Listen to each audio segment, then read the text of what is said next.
Gloire à Yeshua HaMashiach, notre Dieu sauveur, le sauveur de l'humanité, celui qui est la vie éternelle. Ce matin, nous sommes dimanche 16 août 2026. Je dis shalom à toutes et shalom à tous. Nous nous sommes réunis ce matin, c'est dimanche. Et c'est vrai que dimanche est le jour qui nous rappelle la mort et surtout la résurrection de Christ Jésus d'entre les morts. La parole de Dieu nous dit dans Ephésiens chapitre 1 verset 19 que Dieu tient à notre disposition. Donc toi, cher frère, toi, chère sœur, Dieu tient à ta disposition la toute-puissance qu'il a déployée pour ressusciter Christ d'entre les morts. Ce matin, le Seigneur nous conduit à parler du sujet suivant, l'itinéraire de l'Esprit de Christ. L'itinéraire de l'Esprit de Christ. Et nous appuyons sur les chapitres 1 et 2 de Deutéronome. Deutéronome chapitre 1 et 2. Nous n'allons pas lire parce que c'est de longs passages, mais nous allons en glaner quelques versets pour illustrer ce que nous allons dire. Que le Seigneur, le Dieu Tout-Puissant, vous bénisse abondamment en cette journée, quelles que soient les épreuves que vous traversez, qu'il soit vos guides, qu'il soit avec vous, et qui vous permettent ainsi d'écraser les serpents, les scorpions et toute la puissance de l'ennemi. Alors, l'itinéraire de l'Esprit de Christ parle en réalité de l'itinéraire qu'ont suivi les enfants d'Israël après leur sortie de l'Égypte. Après la sortie de l'Égypte. Nous pouvons lire Deutéronome chapitre 1, le verset 19 qui nous dit, et c'est en réalité, Deutéronome, c'est une reprise, c'est un rappel de ce qui s'est passé, de ce dont il est question dans, le livre de Nombres et le livre de Lévitique. Deutéronome chapitre 1, verset 19, il est écrit, nous sommes partis d'Horeb, c'est Moïse, l'homme de Dieu, qui relate cela. Nous sommes partis d'Horeb et nous avons parcouru en entier le grand et affreux désert que vous avez vu. Nous avons pris le chemin de la région montagneuse des Amoréens, comme l'Éternel, notre Dieu, nous l'avait ordonné, et nous sommes arrivés à Kadesh Barnéa. Alors, Israël a été forcé de prendre cet itinéraire, ce chemin, par le désert, parce qu'en réalité, quand vous lisez le rappel de Moïse, le rappel dont il fait des différents événements, Moïse rappelle la rébellion d'Israël. Il était question d'aller conquérir Canaan et donc d'aller, vérifier ce qui se passe. Dieu a dit qu'à Canaan coule le lait et le miel. Et Moïse a envoyé 12 espions pour vérifier ces choses. Mais quand les 12 espions sont revenus, le compte rendu qu'ils en ont fait à Israël était un compte rendu désastreux. Un compte rendu décourageant. Un compte rendu, terrible. Parce que quand ils ont fini le compte rendu, les Israélites, dans leur quasi-totalité, ont dit « Ah non, on ne veut pas se livrer à la mort, on ne veut pas s'exposer à la mort. » Pourquoi? Parce que leurs amis, leurs frères leur ont dit que là où ils sont allés, la terre qu'ils doivent conquérir était une terre habitée par des géants, par des Anakites. Des gens qui avaient certainement la taille de Goliath. Goliath, il avait entre 2,06 mètres et 2,97 mètres, donc à peu près 3 mètres. C'était des géants. Et les enfants d'Israël disaient que nous étions à leurs yeux comme des sauterelles. Nous étions petits comme ça. Et les autres étaient des comprenants découragés. Ils ont dit à Moïse, donc c'est pour nous tuer que tu nous as emmenés ici. Ainsi, ils ont refusé d'y aller. Alors, il n'y avait que 2 personnes, Josué le serviteur de Moïse, et puis Caleb, qui ont dit non, allons-y, l'Éternel est avec nous, et nous allons remporter la bataille, la guerre, nous allons la remporter. Et mais ils étaient déjà découragés. Et plus tard, quand Moïse leur a fait connaître que Dieu était vraiment découragé, nous allons lire les versets 41 et 42 de Deutéronome chapitre 1. Il a dit, vous m'avez répondu, nous n'avons péché contre l'Éternel. Nous monterons et nous combattrons comme l'Éternel notre Dieu nous l'a ordonné. Vous avez mis chacun vos armes à la ceinture et vous avez formé le projet téméraire de monter sur la montagne. Verset 42, l'Éternel m'a dit, dis-leur, ne montez pas, ne combattez pas, car je ne suis pas au milieu de vous. Ne vous faites pas battre par vos ennemis. Voilà. Et Moïse dira, verset 43, je vous ai parlé, mais vous n'avez pas écouté. Vous êtes révoltés contre l'ordre de l'Éternel et dans votre insolence, vous êtes montés sur la montagne. Ainsi, ils ont été battus, ils ont été écrasés, ils ont été exterminés. C'est ça aussi. La désobéissance. Leur désobéissance les a conduits dans le désert et leur désobéissance les a conduits à la mort. Parce qu'ils avaient refusé d'aller affronter les Anakites, les géants. Ils avaient refusé les difficultés. C'est dommage. L'itinéraire qui a été prévu n'était pas celui-là qu'ils sont en train de suivre. Et quand nous lisons plus loin dans au chapitre 2, Deutéronome chapitre 2, le verset 34, il a dit, notre parcours de Kadesh Barnéa jusqu'au passage du torrent de Jéred a duré 38 ans, jusqu'à ce que toute la génération des hommes de guerre ait disparu du camp, comme l'Éternel leur avait juré. Verset 15, l'Éternel a lui-même porté la main contre eux pour les éliminer du camp jusqu'à leur complète disparition. 38 ans. Ça fait 40 années qu'ils ont passé dans le désert pour que tous ceux qui avaient refusé d'aller combattre, de suivre le chemin du Seigneur, périssent, pour qu'ils soient tous exterminés. Et c'est ce qui s'est malheureusement passé.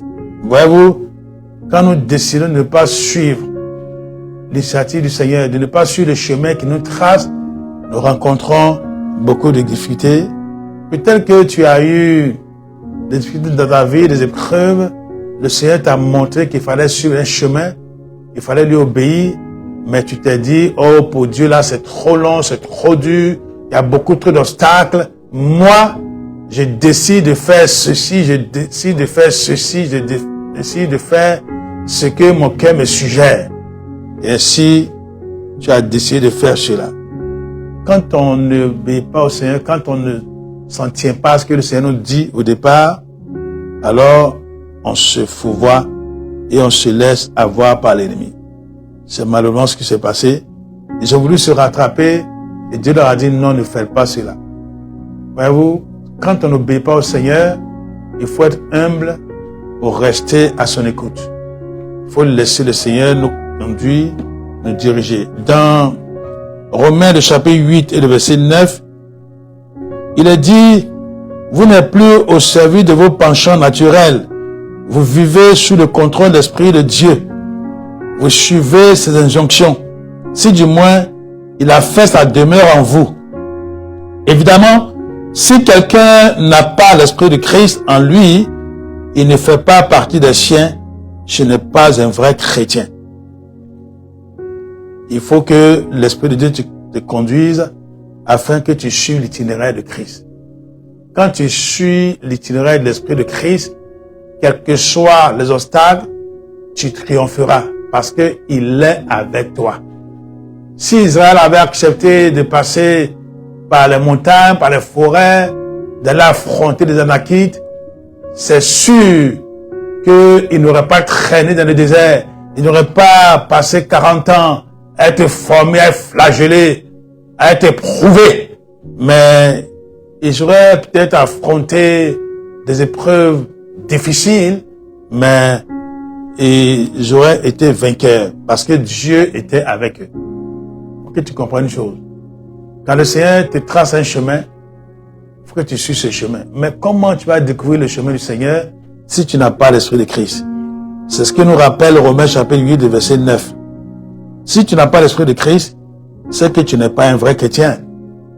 Or, si tu as l'esprit de Christ, c'est vrai que l'esprit va t'instruire, te pousser, te donner des directives et te permet de demeurer dans la présence du Seigneur, dans la prière, afin de connaître la volonté de Dieu.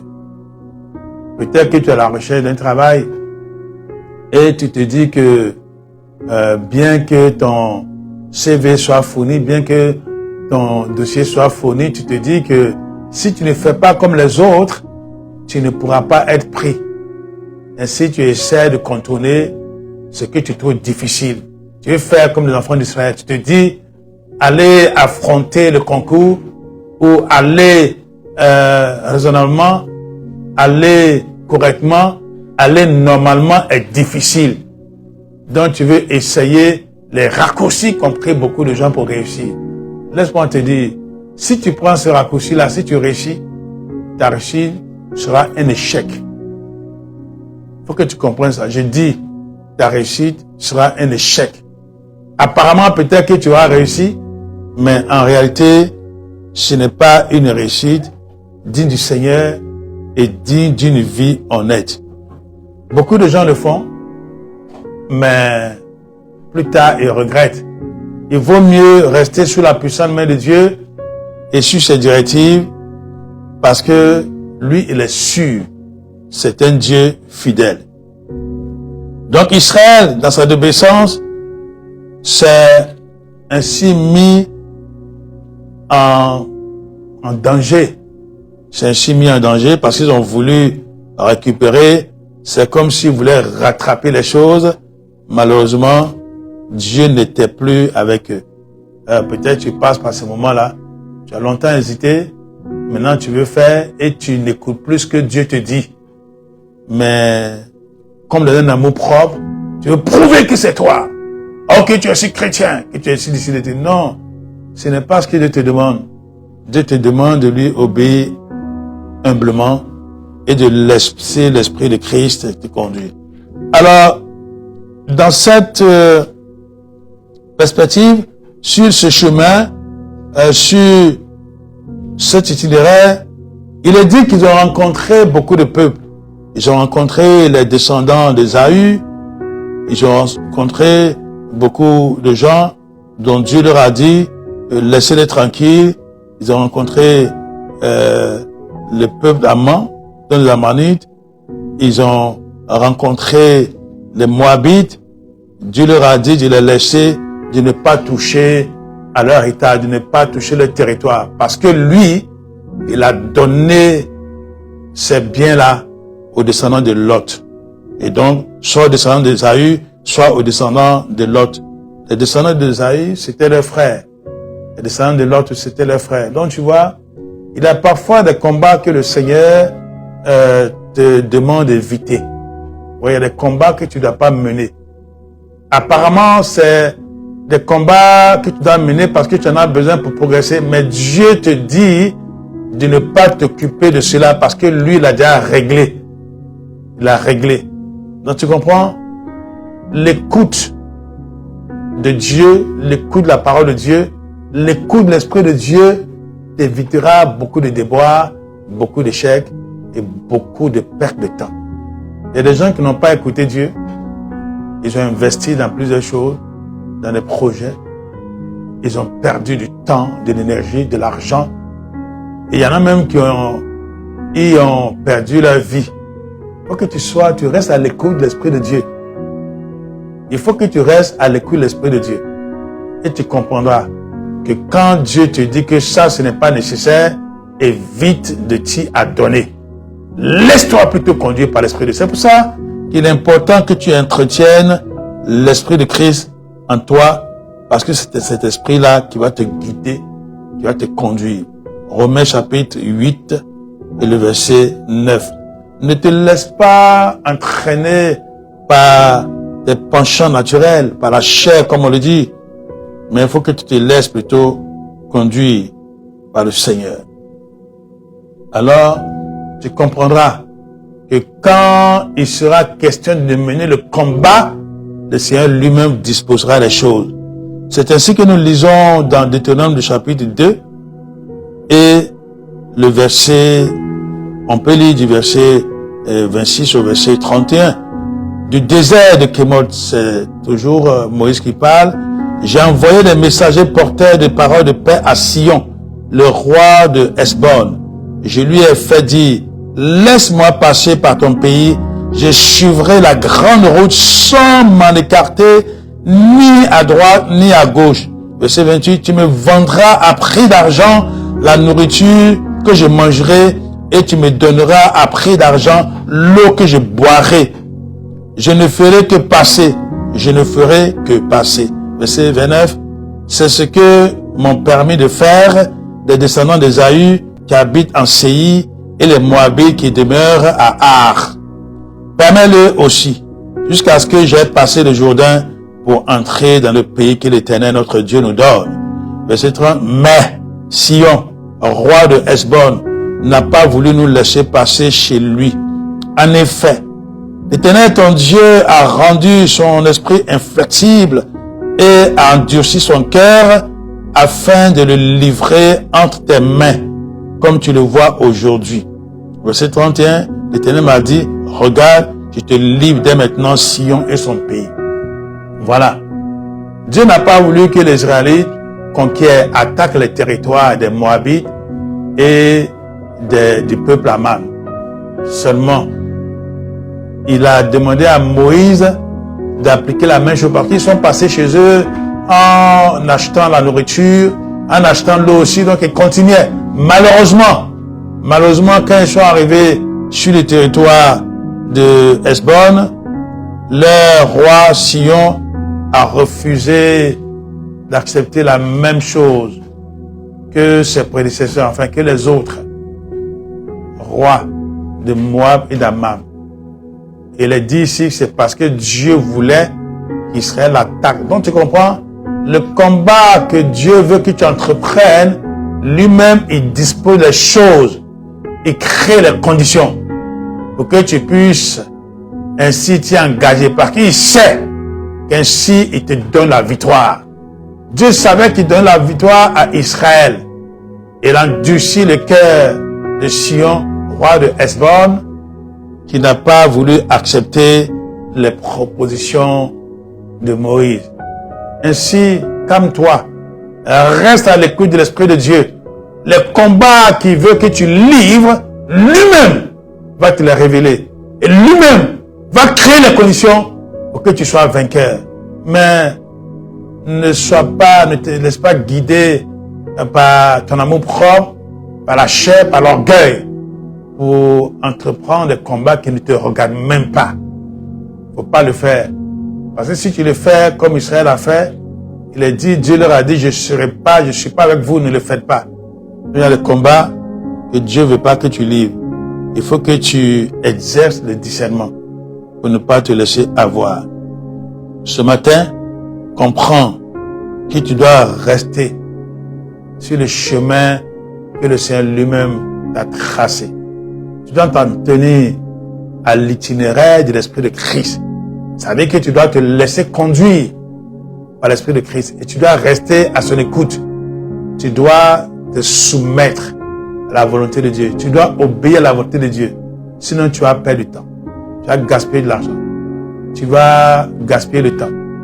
Et tu risques même d'y laisser ta vie. Comme ces enfants rebelles, désobéissants, qui sont allés se livrer eux-mêmes à leurs ennemis. Reste à l'écoute du Seigneur. Et quand Dieu te dit de ne pas aller quelque part, n'y va pas. Il y a un servant de Dieu qui avait pris rendez-vous, qui devait aller rencontrer un homme de Dieu dans un ministère. Et puis, il se trouve que le Seigneur lui montre un songe dans lequel il lui demande de ne pas y aller. Et le Seigneur s'est dit peut-être que ce servant va s'entêter et aller et entraîner toute sa famille là-bas pour consulter en guillemets l'homme de Dieu. Et le Seigneur la rend malade. De ce qu'elle ne peut même pas se lever pour y aller, elle ne peut même pas dire j'y vais.